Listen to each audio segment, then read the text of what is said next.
স্থলপথে আমদানি পণ্য ৭০% আসে বেনাপোল স্থলবন্দর দিয়ে। প্রতিদিন ভারত থেকে আমদানি হয় প্রায় ৭ থেকে ৮ হাজার টন পণ্য, আর চেকপোস্ট দিয়ে যাতায়াত করে ৫,০০০-এরও বেশি মানুষ।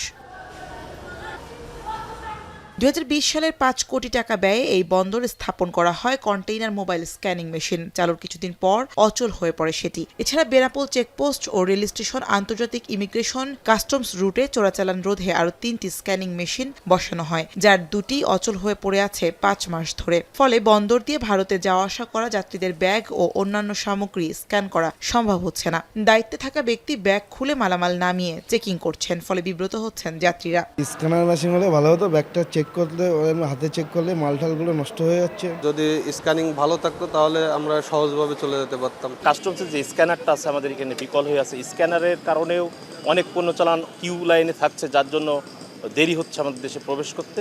তাড়াতাড়ি শিপমেন্ট হতো আর কি, প্লাস এক্সামিনের সুবিধা হতো, অ্যাসেসমেন্টের সুবিধা হতো, মালটা তাড়াতাড়ি ক্লিয়ারেন্স হতো আর কি। আমদানিকৃত পণ্যের মধ্যে অনেক সময় মাদক অস্ত্র বা আরও অনেক কিছু থাকতে পারে, যেগুলো স্ক্যানিং মেশিনে ফাইন্ড আউট করা সম্ভব।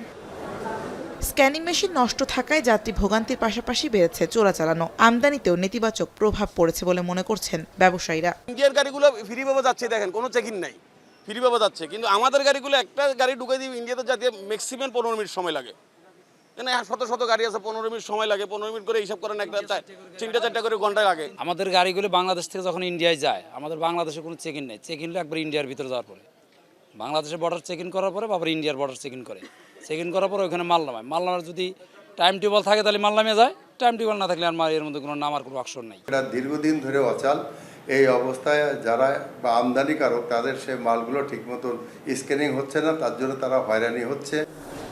এদিকে নিরাপত্তা ঝুঁকির কথা স্বীকার করে বন্দর কর্তৃপক্ষ বলছে, দেশের জাতীয় নিরাপত্তা জড়িত থাকায় দ্রুত পদক্ষেপ নেওয়া উচিত। আর কাস্টমস কর্তৃপক্ষ বলছে, এসব মেশিন চালু করতে ইতিমধ্যে জাতীয় রাজস্ব বোর্ডকে জানিয়েছেন তারা। আন্তর্জাতিক প্যাসেঞ্জার টার্মিনালে বন্দরের যে কাস্টমসের যে স্ক্যানারটি রয়েছে, সেটিও দীর্ঘদিন যাবৎ একইভাবে নষ্ট অবস্থায় পড়ে আছে। স্ক্যানারগুলি সচল করা জরুরি দরকার, কারণ এই স্ক্যানার দিয়ে পণ্য স্ক্যানিংয়ের সাথে দেশের জাতীয় নিরাপত্তাও জড়িত। আমাদের ব্যাগেজ কন্টেনার স্ক্যানিং মেশিন একটা রয়েছে, তো এটা বেশ কিছুদিন যাবতই এটা মেরামত বা সংস্কার কার্যের জন্য আমরা ইতিমধ্যে জাতীয় রাজস্ব বোর্ডে পত্র প্রেরণ করেছি। তো আমরা আশা করছি সেখান থেকে একটা সিদ্ধান্ত আসলে খুব দ্রুতই আমরা এই মেশিনটা সচল করতে সক্ষম হব।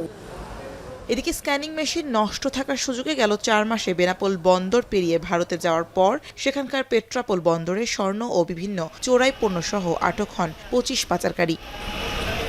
এখন বেনাপোল।